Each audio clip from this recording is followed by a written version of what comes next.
The beautiful roofs of the ancient Chinese architecture. It's not just China, it's in all Asia basically.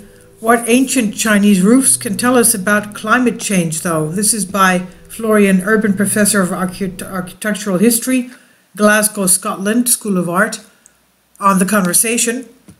To reconstruct a picture of past climate, scientists often examine trapped bubbles in ice cores or the width of rings inside old trees. A new study published in Science Advances by researchers at Nanjing University in China suggests that there may even be clues to changes in past weather conditions and buildings. The researchers compared data on shifting weather patterns between 750 AD and 1750 AD with examples of preserved roofs built in China during the millennium. They found that during periods with heavy snowfall, roofs were built with steeper slopes, while warm periods gave rise to buildings with more gentle sloping roofs.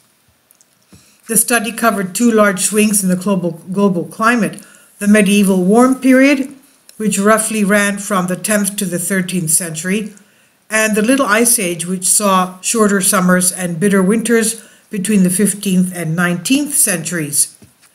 Changing weather patterns may have spurred innovation as well, as the researchers note that frigid weather around 1700 coincided with new methods that made the construction of steeper and straighter roofs safer and more reliable. It's incredible to think that something as subtle as the angles of pitched roofs might intimately reflect changes in the weather over 10 centuries. It's a compelling story, but as someone who has studied architectural history for many years, I have some doubts, he says. Kindly support my Patreon account since YouTube has again demonetized my YouTube channel. The daily posts are 5 videos daily, and they are totally different from what I have on my YouTube channel.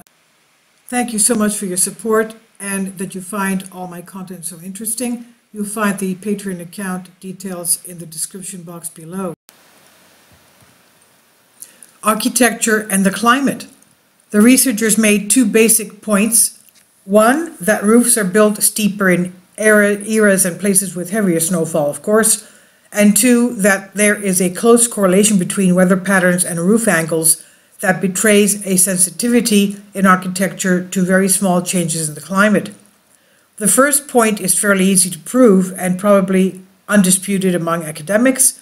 A carpenter will correct the roof angle once a building has collapsed under heavy snow, of course, and showing this with the example of historic buildings in China has its merit. The second point, to my mind, he says, is not coherently proven, but this study, and by this study and even more, may be impossible to prove.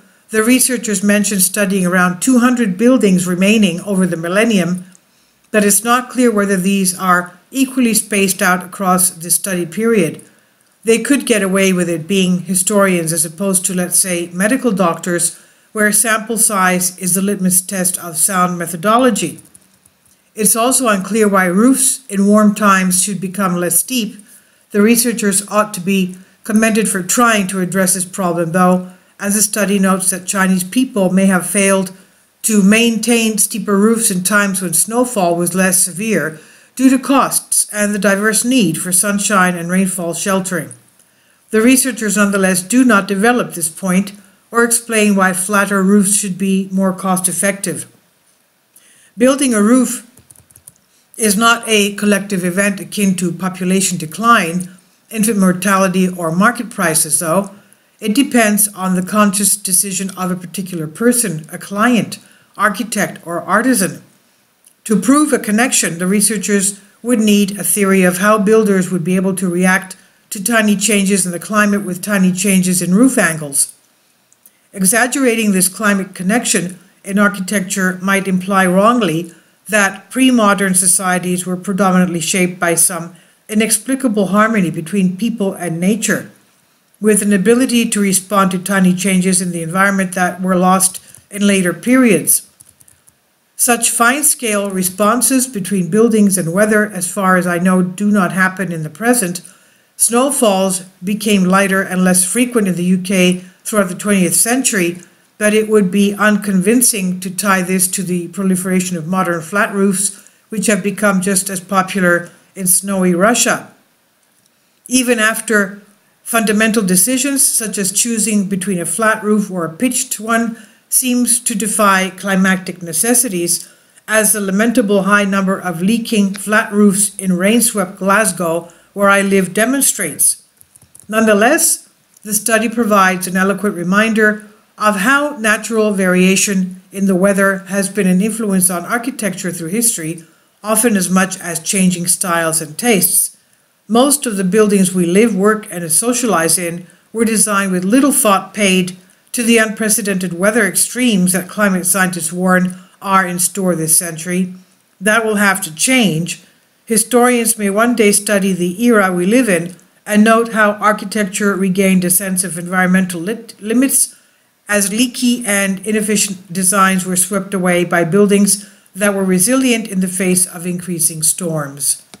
Please leave your comments, and thank you for your support.